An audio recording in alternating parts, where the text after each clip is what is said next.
of JFA, distinguished guests, leaders of civil organizations, ladies and gentlemen. Assalamu alaikum wa rahmatullahi wa barakatuh. And a warm good evening to you all.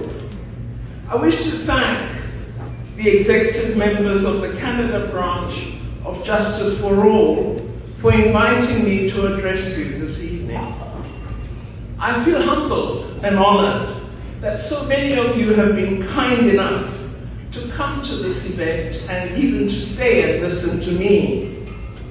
I thought it useful tonight to reflect on the current very constrained geopolitical context and the strain that this places on the full enjoyment of freedom, justice, and human rights for so many in the globe. We are all living, as you know, in an extremely troubling and complex global environment, fueled with tension, violence, and decreasing global cooperation. This environment, in my view, is a direct consequence of multiple conflicts across the globe and of the failure of the world's leaders to focus on social change rather than narrow geopolitical ambitions.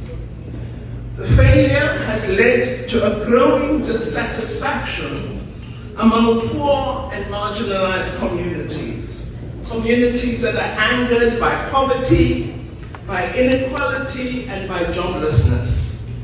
Billions in our world feel they no longer matter, and they're losing faith in democracy. Added to this are the decades-long fueling of racism, of Islamophobia, of prejudice, and of ethnic chauvinism. All these inadequacies in social cohesion have ramped up negative attitudes and stressed the world hugely. We see this in increased community violence, in ongoing racism, in hatred, and in inequality for women. A larger part of the reasons for this scenario lie in the dominant economic, military, and political power of Europe, the United States of America, and their allies.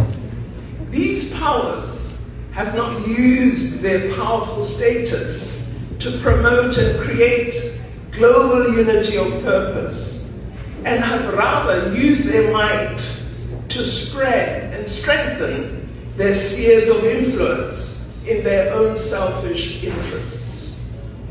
They have proven absent from global collaboration for good, as is seen in the failure to achieve all the sustainable development goals and to reduce the debt burden of developing countries.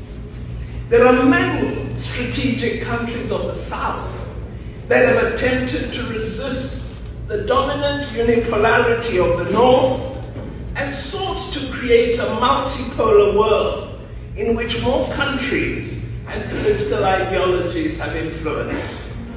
Even this has been contested, as we see in trade wars between China, Europe, and America, or as we see in unfair trade barriers imposed on African and Latin American countries. Nations striving for change have had to confront their struggle